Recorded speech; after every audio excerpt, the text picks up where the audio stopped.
মোবাইলে ব্যস্ত না থেকে রাসূলের নাম যখন আসবে তখন বলতে হবে সাল্লাল্লাহু আলাইহি ওয়াসাল্লাম, তাহলে 10টা নেকি হবে ইনশাআল্লাহ।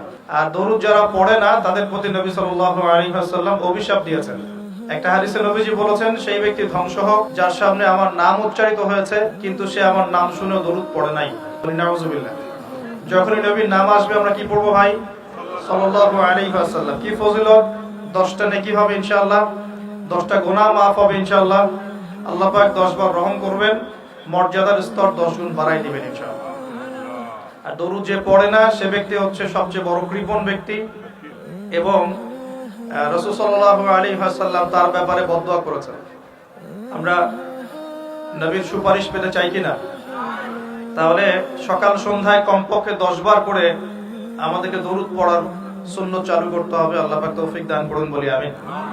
নবীজি বলেছেন, যে ব্যক্তি সকালে 10 বার সন্ধ্যায় 10 বার আমার প্রতি দরুদ পড়বে ইনশাআল্লাহ কাল কিয়ামতের মাঠে আমি তার জন্য সুপারিশ করব ইনশাআল্লাহ।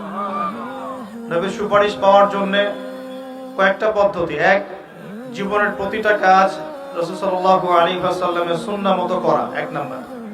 2 নাম্বার, সকাল সন্ধ্যায় 10 বার করে রাসূলের প্রতি দরুদ পাঠ করা। আর 3 নাম্বার হচ্ছে রাসূল সাল্লাল্লাহু আলাইহি ওয়াসাল্লামের রেখে যাওয়া এই দিন, এই আমানতটাকে মানুষের ঘরে ঘরে পৌঁছে দেওয়ার ব্যবস্থা করা। পারা যাবে ইনশাআল্লাহ। আল্লাহ কবুল করুন, তৌফিক দান করুন।